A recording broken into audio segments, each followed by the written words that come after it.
नानक चंद रत्तू, जो बाबा साहेब अम्बेडकर जी के निजी सचिव थे, अपनी किताब doctor Ambedkar's important messages, sayings, wit and wisdom में बाबा साहेब के अंतिम क्षणों और अंतिम संदेश के बारे में इस प्रकार लिखते हैं।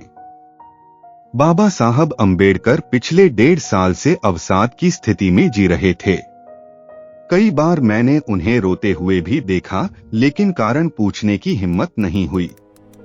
आखिरकार 31 जुलाई 1956 को उन्होंने अपनी लंबी चुप्पी तोड़ी और कहा, नानक चंद रत्तू, मेरे मन में पहली चिंता यह है कि मैं अपने जीवन का उद्देश्य पूरा नहीं कर पाया हूँ।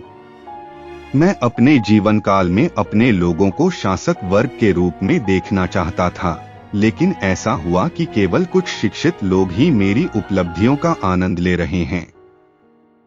उन्हें अपने भाई बहनों के प्रति कोई सहानुभूति, कोई चिंता नहीं है।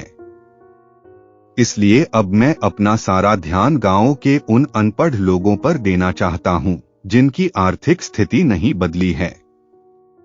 मेरी यह भी इच्छा थी कि मेरे द्वारा लिखी गई सभी पुस्तकें मेरे जीवन काल में ही प्रकाशित हो जाएं।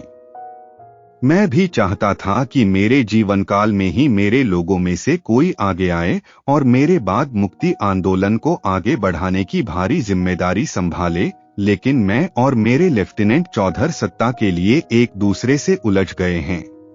मैं इस देश और इसके लोगों की और अधिक सेवा करना चाहता था।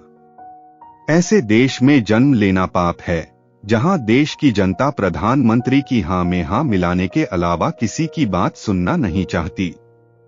देश पतन के कगार पर है।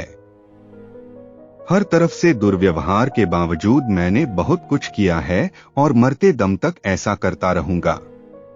ये शब्द कहते हुए बाबा साहब की आंखों से आंसू बह निकले। भावनाओं के प्रवाह में मैं भी बह गया।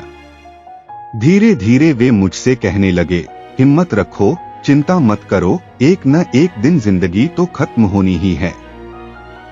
वह एक क्षण के लिए रुके और फिर बोले, नानक चंद, मेरे लोगों से कहना कि मैंने जो कुछ किया है, जीवन भर अपने विरोधियों से लड़कर और काफी कष्ट और पीड़ा सहकर किया है।